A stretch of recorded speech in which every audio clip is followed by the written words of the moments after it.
Thousands of Americans are walking away from corporate careers and chasing independence through franchise ownership.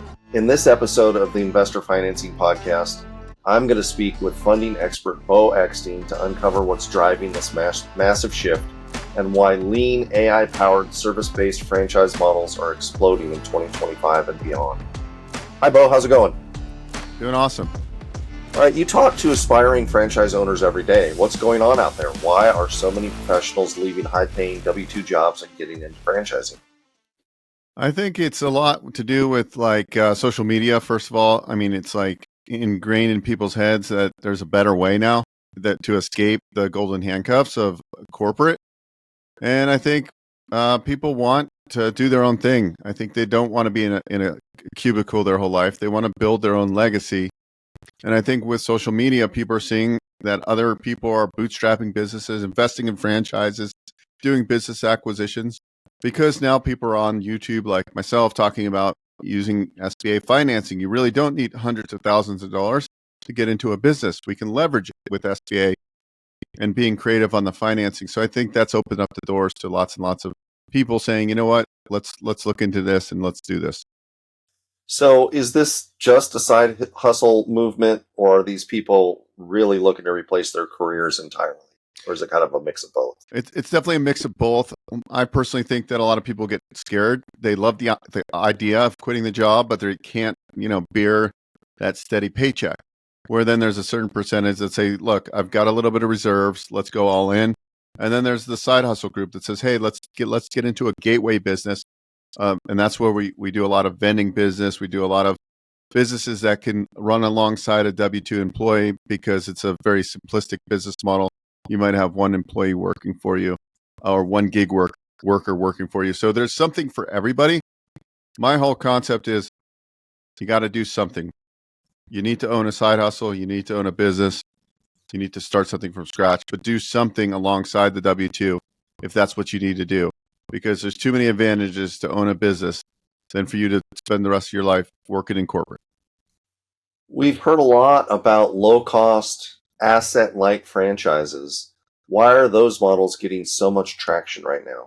Well, a lot of these home-based or B2B businesses that don't require a huge build-out, when people think of franchising in general, they're thinking of these big brick-and-mortar locations.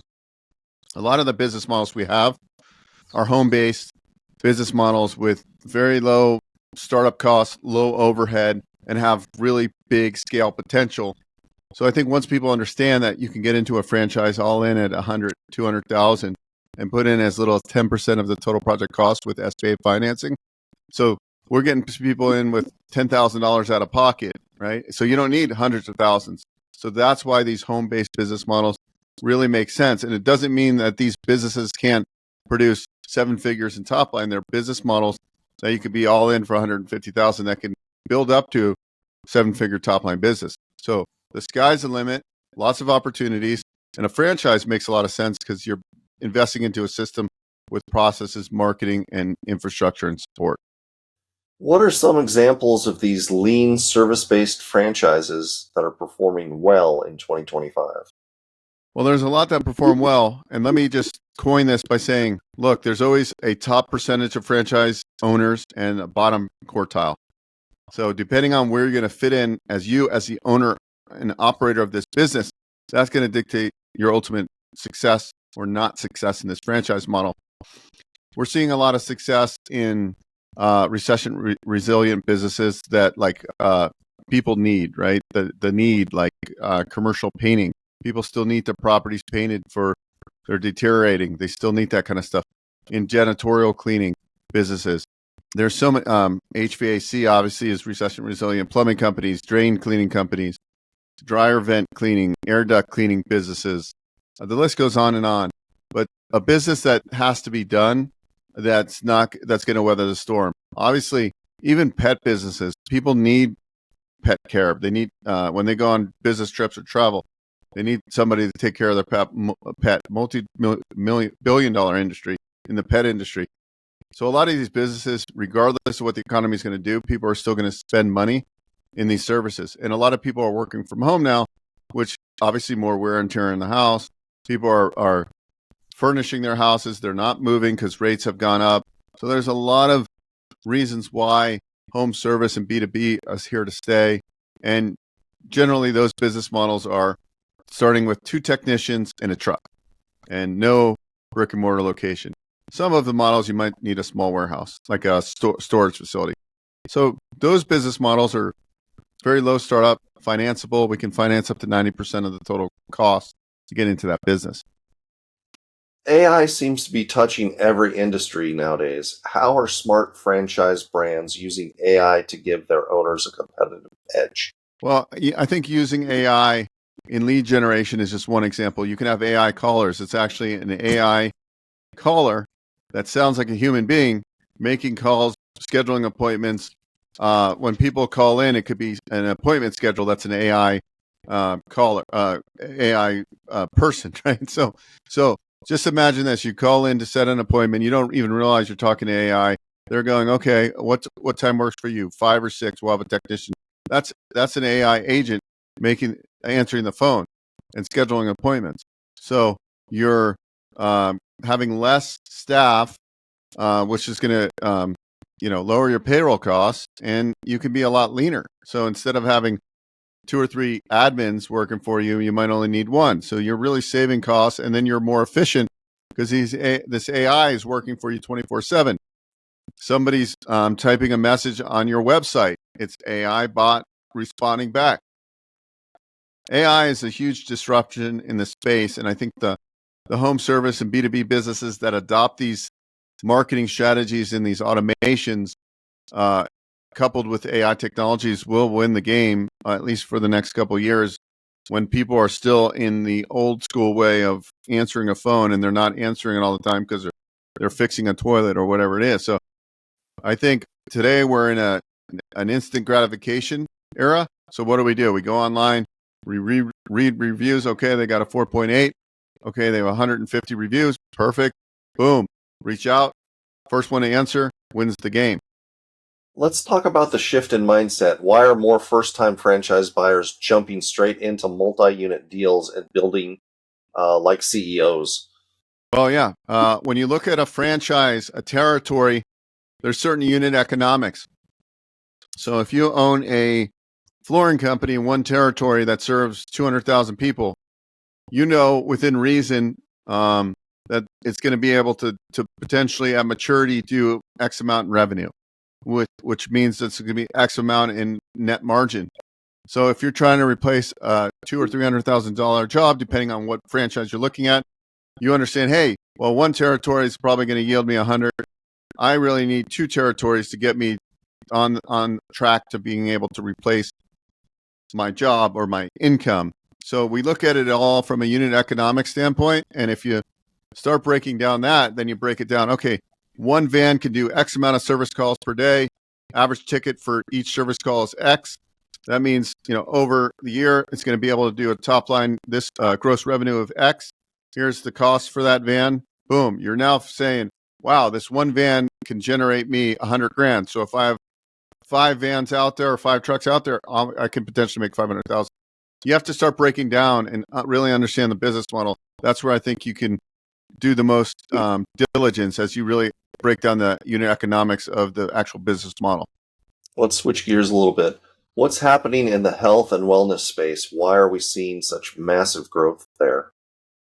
I think people want to take better care of themselves. They know they need to. And so you're seeing a lot in anti-aging. So that's more of an affluent client. They're not necessarily going to stop their Botox or their whatever they're doing or their testosterone.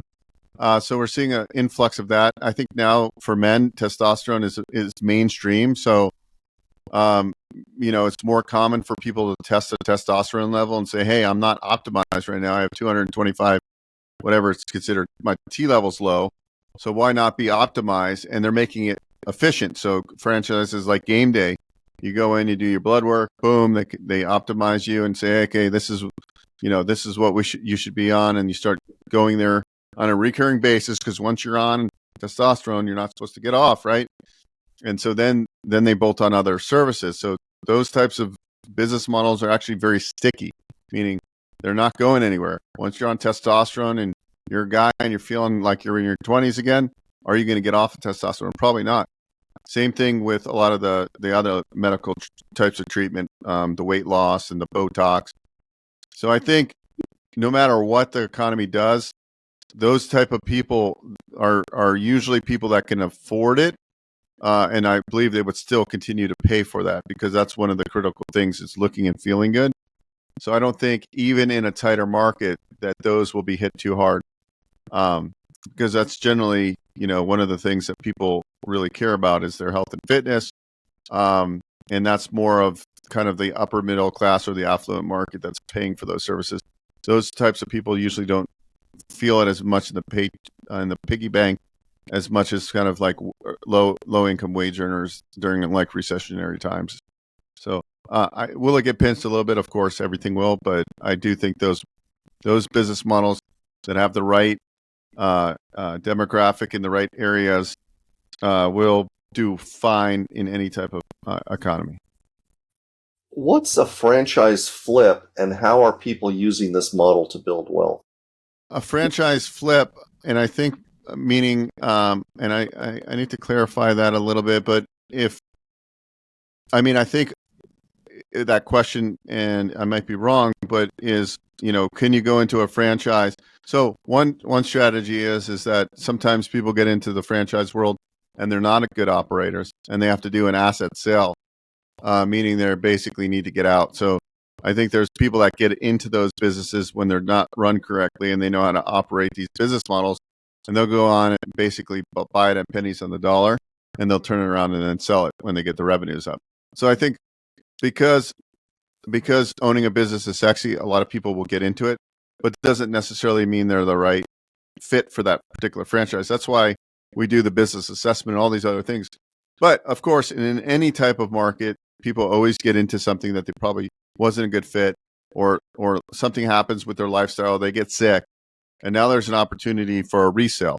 And I think the question on that, on a flip, is, are people going in and turning around these types of distressed franchise models? Yeah, I look at resales every day, and I can say there's a lot of them that are cheaper than starting from scratch, and they already have some of the infrastructure. So I do see an opportunity in there for somebody that understands operations and systems, and they're a business builder. Because I think some people do jump in with more of an emotional mindset, like, it's actually not even a mindset. I like this, cookie business. I'm going to do it, but then they realize it's a lot more to it than selling cookies. There's a lot of, logistics and all that stuff. So I think that's where the opportunity and that's where the questions stem from. Brick and mortar businesses get a bad rap, but you've said it's far from dead. What types of retail franchise models are still winning in 2025? I think something with personally, and I always say personally because if I look at like pain points, I don't know if I'd want a bunch of low wage W-2 employees working for me, like in like fast food. Now, if you look at the difference of like fast food places, like if you go to an In-N-Out burger, to me, it's always a high caliber of workers, right? They're usually like the kids that are going to college. Why are they hiring these like really sharp kids that are super friendly versus like some of the other fast food, right? It's night and day. So I also think operations and systems. So, but the brick and mortar business models that are doing well, I think I don't know if I would like the food industry necessarily, but I do like some of the simpler business models like smoothie franchises, because they're you don't need a big build out, you don't need a lot of employees, and you're selling these smoothies for a small one $7 up to like $12, right? And the cost of that product is probably $1 or maybe even less. So I think that's a very good business, and I do think there's a lot of people that like the smoothies for the health purposes, and even there's some that aren't necessarily healthy but taste good. So I like that because low employee count, good margins on product, and you're not dealing with like a bunch of like product, and you don't need a big build out. Lower startup costs. The other type of retail businesses that I think are sticky are like pool. There's a business model where they do pool routes, right? They go and clean pools. It's a very nice recurring revenue business model. But then once they get it ramped up, they actually open a brick and mortar pool store with supplies. So those types of business models I like. And then, of course, there's always businesses that are going to be here to stay, that are needed, like cell phone repair companies and so forth. So I think there's still opportunity in brick and mortar. I would say the majority of people that I talk to like the home-based business models to start because it's just a lot less built out. But I do think, like, obviously, there's always going to be a need for brick and mortar retail type of businesses, and you're always going to need that. So I'm trying to think of other brick and mortar that are kind of emerging. Senior care. I like this business model a lot. They do daycare for seniors. That's a brick and mortar. Instead of people having home care 24/7 coming to their house with the nurses and the aides, they actually drop the parent off and they go to daycare, adult daycare, where they're entertained, they can be around other people, and they're not lonely. So that's actually a really good business model. And one of the franchises, I think they charge, depending on how many days, it's a membership base, so it's recurring revenue. So I like those business models. So yes, there's always going to be brick and mortar. There's always going to be a need. There's a lot of different entertainment type of franchise models that I think are cool, and I think that are decent business models. You're seeing a lot in the pickleball space. I mean, everybody wants to open up pickleball. That will probably become oversaturated at some point, but right now it's still emerging. So I think the reason people stay away from those business models is because you need bigger pocketbooks. If you have a bigger pocketbook, then those businesses can be a lot better in the long term, but you have a longer ROI because you have to spend $1 million versus spend $100,000 to start a business. So I think you have to look at all those perspectives.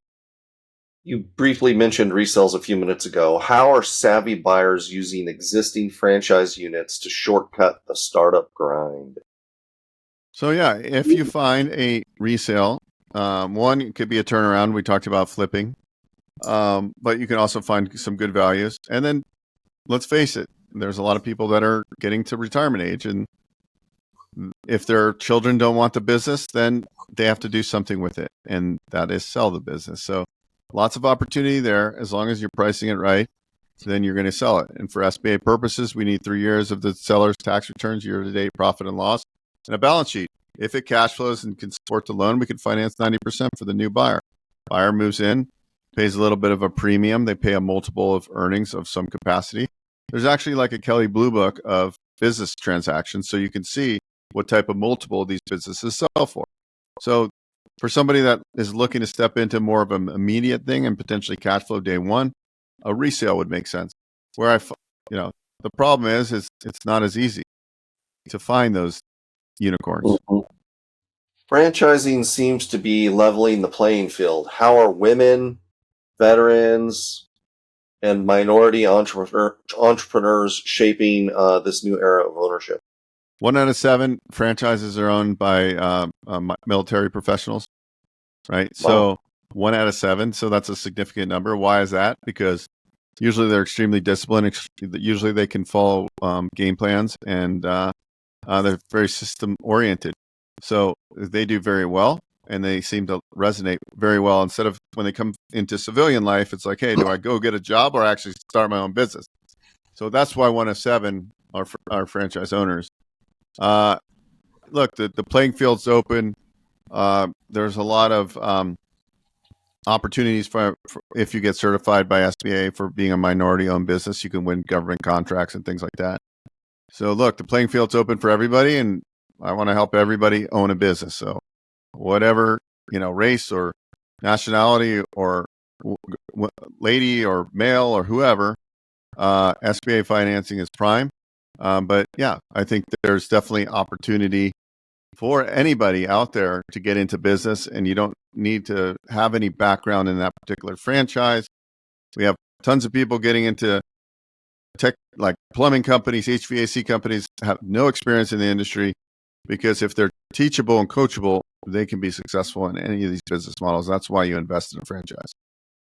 Big picture, do you think 2025 is a turning point for franchising in America? Is this the new path to independence for the middle class?